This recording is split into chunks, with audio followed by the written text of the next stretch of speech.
Good morning, students. Today we are going to learn about the different trends in the modern periodic table.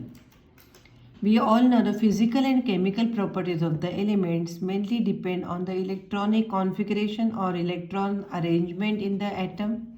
Okay, so if we go from left to right in a period, or if we go from top to the bottom in a group, we see that there is a lot of variation in the physical and chemical properties of the element. And today we are going to discuss about the different properties which show some changes or variations. In this context, the first variation we see is in the valency. Now students, you should be knowing what is a valency. Valency is the combining capacity of an element. That means if you see some elements over here, every element will try to attain a stable electronic configuration. That means every element, if the element has got 8 electrons in its outermost orbit, it becomes quite stable.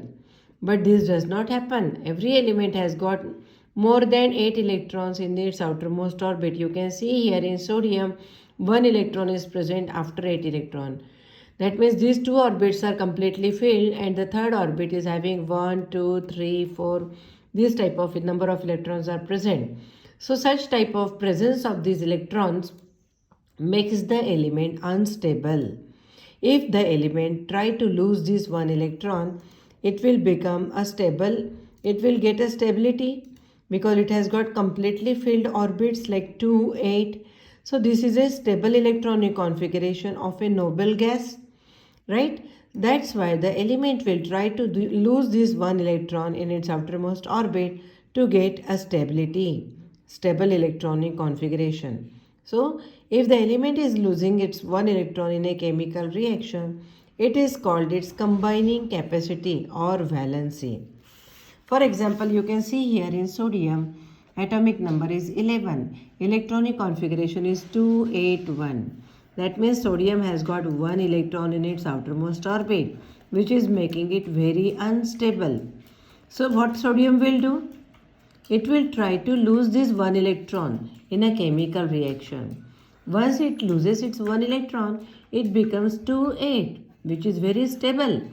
But due to this, the sodium becomes a sodium ion, positive ion. And as it has the tendency to lose this one electron, its valency is 1. Similar is the case with magnesium. Electronic configuration 282, 2 electron in its outermost orbit. If it loses its 2 electron, it becomes very stable, gets a stable electronic configuration of neon gas. That's why in a chemical reaction, magnesium will lose its 2 electrons very easily. And that's why what is the valency of magnesium? 2. Right? Similarly, aluminium. It has atomic number 13, 283, 3 electron in its outermost orbit. So aluminum will try to lose these 3 electrons in a chemical reaction to get a stable configuration of 2,8. And that's why it has tendency to lose its 3 electrons. And what is the valency of aluminium? Yes, 3. Like this, silicon is the next element in this period 3.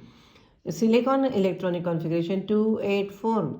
We all have learned in carbon and its compound lesson that it's very difficult to lose its 4 electron to get a stable configuration, or it is very difficult to gain 4 electrons also, because this will make the atom very unstable. That's why such element having 4 electron will try to share its 4 electron with other element. So by sharing this 4 electron, it becomes 288. That's why it has tendency to share these 4 electrons. The valency of silicon is 4. Next element is phosphorus, having electronic configuration 285. It has got 5 electrons in its outermost orbit. Will phosphorus lose these 5 electrons? No, not at all. It needs 8 electrons in its outermost orbit. Okay, it has 5 electrons. So how many electrons will make it stable? Yes, if it receives 3 electrons, it will become a stable electronic configuration 288 of argon. So it has tendency, phosphorus has a tendency to gain 3 electrons to become stable. And that's why valency of phosphorus is 3. Next is the element sulfur. Electronic configuration 286. 6 electron in its outermost orbit. So how many more electrons it will require to become stable? Yes, if it receives 2 electrons, it will become 288. Stable electronic configuration of argon. That's why sulfur has tendency to gain or receive 2 electrons, and that's why valency of sulfur is 2. Similarly, chlorine, electronic configuration 287. It requires one more electron to become stable electronic configuration, having outermost orbit electrons 8. That's why chlorine will try to gain 1 electron, and that's why its valency is also 1.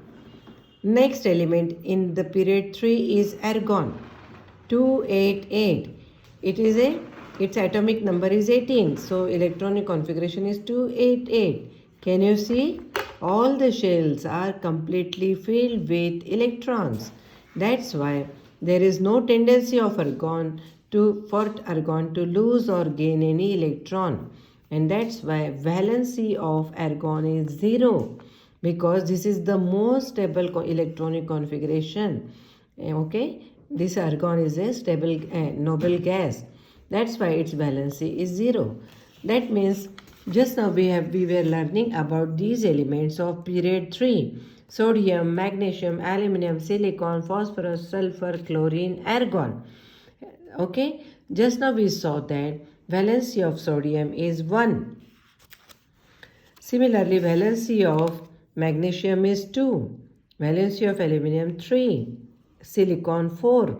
Right? That means from this side, when we are moving from left to right, we see that valency is increasing from 1, 2, 3, 4. But now, if you see phosphorus, sulfur, chlorine, they have got less electron in their outermost orbit. So they will try to gain these 3, 2, 1 electrons to become very stable. And that's why valency of phosphorus, sulfur and chlorine is 1. And finally, valency of argon is 0. So now you can see clearly that valency is increasing 1 to 4, and when we go still to the right, valency is decreasing from 4 to 0. So this is a trend we observe when we go from left to right in the period. The valency is increases from 1 to 4 and decreases from 4 to 0, like this.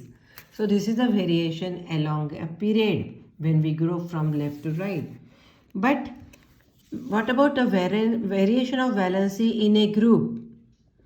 We all know that in a group, suppose this is group 1, all the elements which are located in group vertical column group 1 are having valency 1. All the elements have same valency, that's why they are grouped together. They show similar chemical properties. That's why when we go in a group, when we go from top to bottom, valency remains the same. Valency of group 1 is 1. Group 2, valency, all the elements will have valency 2. Similarly, group 13, 14, 15, 16, all the elements in the same group will have same valency. Like in group 17, we can see fluorine, chlorine, bromine, iodine. All these elements have 7 electrons in their outermost orbit, and that's why they will try to gain 1 electron to become stable. And that's why all the elements will have a valency 1. And the last group is group 18, where all the noble gases are placed, which have got completely filled electron shells, and that's why all of them show valency 0. So in this way we see that when we go from top to bottom, the valency in a group remains the same. Now the question which is based on this is electronic configuration of an element X is 286. Okay, this is the element having atomic number 16. Now what is the question? To which group and period this element will belong? X kahan hoga? Which group and which period? Now we can clearly see, as we can see here, what is the electronic configuration? 286. That means 3 shells are filled. So that's why the period of this element is 3. Now let us see how many electrons in the outermost orbit. 6. Right? So that means the element belongs to group 16. What is the next question? B. State its valency and justify your answer. That means what is the valency of X? You can see here electronic configuration is 286. 6. How many electrons are required to get stable a octet, to achieve octet? That means 8 electron in the outermost orbit. Yes, it requires 2 electrons to get stable electronic configuration.